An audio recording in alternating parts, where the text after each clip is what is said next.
Good morning students. बच्चों अज असी MSc 2021 के तहत जमात चौथी विषा गणित के अध्याय 10 नमूने विच पेज नंबर 215 अते अभ्यास 10.1 का प्रश्न नंबर 11 करन जा रहे हाँ। हाँ जी बच्चों, अज का साडा टॉपिक है सममिति रेखा। सममिति रेखा की हुंदी है? सममिति रेखा जो किसी चित्र नूं इक्को तरह दियां दो बराबर शक्लों विच वंडदी है। यानी कि सानू कोई भी फिगर चित्र दिता है, असीं उसनूं जदों बराबर हिस्सिਆਂ 'ਚ ਜਿਹੜੀ वंडदी है रेखा, उसनूं असीं सममिति रेखा आखदे हां। हाँ जी बच्चों, इत्थे सानू कुछ अल्फाबेट दिते हैं जिवें कि A H W। असीं इन्हां दे देखांगे किहड़ी-किहड़ी सममिति रेखा बन सकती है। सममिति रेखा खड़वी रेखा भी हो सकती है, सीधी या लेटवी भी हो सकती है या टेढ़ी भी हो सकती है।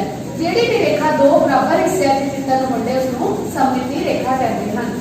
जिवें कि बच्चों A अल्फाबेट विच ਅਸੀਂ ਜਦੋਂ ਇਸ ਦੀ सममिति रेखा बनावांगे खड़वी इस तरह बच्चों सीधी लंबी रेखा ਜਿਹੜੀ कि इसनूं दो बराबर हिस्सिਆਂ 'ਚ ਵੰਡਦੀ है। एक इधर दोनों का हिस्सा बराबर है। जब असं इसनूं इस तरह लेटवी वाल बनाने हाँ तो ऊपर और नीचे वाला हिस्सा बराबर नहीं रहता। तो ए अल्फाबेट की इको ही सममिति रेखा है, बिल्कुल सीधी खड़वी। इसी तरह बच्चों दूसरा अल्फाबेट H, जो H की असीं सममिति रेखा बनाने असीं सब तो पहला खड़वी रेखा बनावांगे। हाँ जी बच्चों, सानू सममिति रेखा बनाने तो बाद पता लग रहा है कि इस रेखा ने इसनूं दो बराबर भागां 'च वंड दिता है। इधर वाला हिस्सा ते सममिति रेखा का उधर वाला हिस्सा दोनों बराबर हैं। इसी तरह जो बच्चे इसकी दूसरी सममिति रेखा बनाने हाँ उस भी असं देख रहे हैं उपरला हिस्सा इस सममिति रेखा का उपरला हिस्सा ते निचला हिस्सा दोनों बराबर है। सो असं कह सकते हैं अल्फाबेट H दियां दो सममिति रेखावां हैं, एक लंबी एक लेटवी। इसी तरह थर्ड अल्फाबेट W, बच्चों असं इसकी भी सममिति रेखा बना के देखांगे। सब तो पहला खड़वी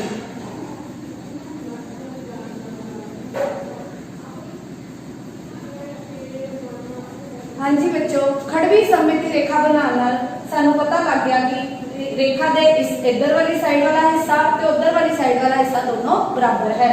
इस सममिति रेखा ने इस W नूं दो बराबर हिस्सिਆਂ 'ਚ वंडिया है। लेकिन बच्चों जदों असीं इसकी इस तरह की रेखा बनाने हाँ तो इसके ऊपर वाला ते नीचे वाला हिस्सा बराबर नहीं होता। सो W दी एक ही सममिति रेखा है। जी बेटा हुण असीं अभ्यास 10.1 का प्रश्न नंबर 11 करांगे, जिस विच हेठा दिते गए चित्रों विच सममिति रेखा खिंचो। बच्चों इत्थे सानू कुछ चित्र दिते हैं जिन्हां दी असीं सममिति रेखावां बनानियां हन। जिवें कि पार्ट ए विच तुसीं देख रहे हो सानू एक वर्ग दिता है। बच्चों वर्ग की सममिति रेखा किस तरह बनेगी? देखो असीं इस दे सेंटर विचों एक ऊपर तो नीचे तक लाइन खिंचांगे जो कि इसनूं दो बराबर हिस्सिਆਂ 'ਚ वंडेगी। बच्चों इस सममिति रेखा तो पता लगता है कि जदों असीं इस वर्ग नूं इस दे ऊपर की तरफ मोड़ दिंदे हां, सज्जे साइड तो खब्बे साइड की ओर मोड़ दिंदे हां ते इसनूं पूरी तरह कवर कर जाता है। इसी तरह असीं इसकी दूसरी सममिति रेखा भी बना सकते हाँ। बच्चों इस तरह सेंटर पॉइंट तो तुसीं इसकी दूसरी सममिति रेखा खिंच सकते हो, जिस नाल सानू पता लग रहा है ऊपर तो हेठा की तरफ मोड़ के भी इसनूं कवर कर जाता है। सो वर्ग दियां असीं सममिति रेखावां बना लईआं हन। हाँ जी बेटा पार्ट नंबर D, जिस विच सानू चित्र दिता है Z दा। बच्चों Z अल्फाबेट दी कोई भी सममिति रेखा नहीं बनती, क्योंकि बच्चों जदों असीं इसदी इस तरह सममिति रेखा बनाने हाँ तो असीं इस दे निचले पार्ट नूं ऊपर की तरफ फोल्ड करते हाँ तो इसनूं ये कवर नहीं करता, एक हिस्सा दूसरे दे ऊपर नहीं आंदा।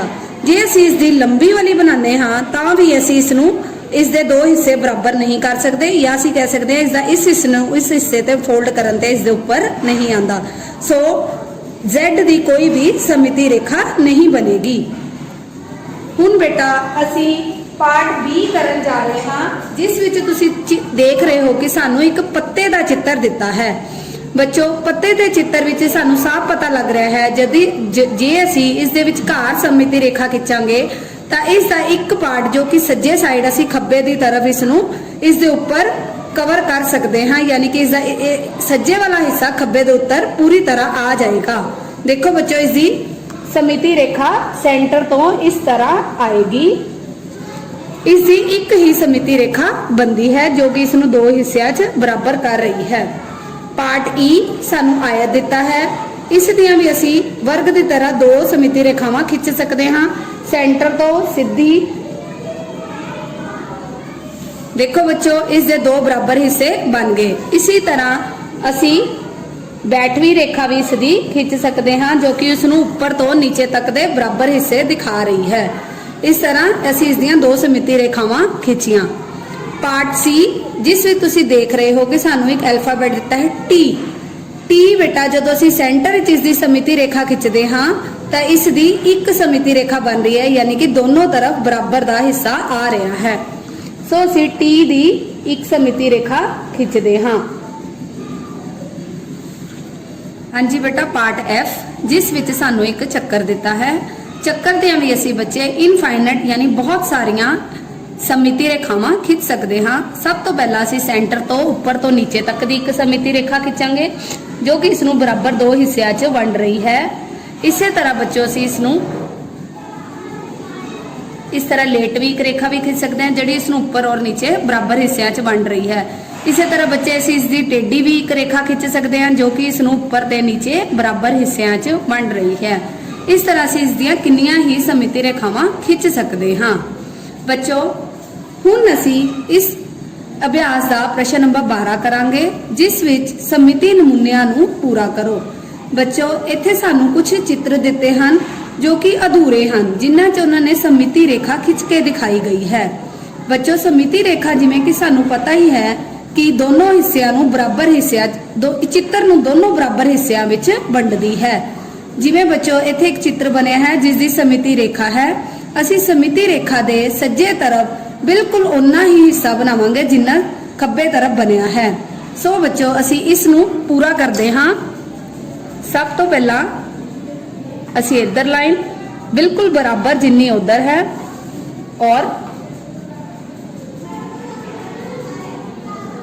हाँ जी बेटा देखो, असी दोनों हिस्से बराबर कर ले हैं जो कि सानू दिखाई दे रहा सममिति रेखा दो हिस्सियां च बराबर वंड रही है। इसे तरह पार्ट बी सी डी भी तुसी इस तरह कंप्लीट करने हैं जिस तरह मैं किते हैं। पार्ट बी च तुसी सानू अल्फाबेट जदों असी सममिति रेखा दे बराबर दा हिस्सा उधर बनाया साडा अल्फाबेट ए बन गया। सी विच असी सममिति रेखा दे बराबर बनाने ते साडे कोल चक्कर आ गया। इसे तरह पार्ट डी विच भी असी सममिति रेखा दे उधर बराबर हिस्सा बनावांगे। हाँ जी बच्चों, मैनूं उम्मीद है कि तुहानूं सममिति रेखा वाले सारे सवाल चंगी तरह समझ आ गए होणगे। तुसीं इन्हां नूं अपनी कापी ते खुद बना के हल करना है। धन्यवाद।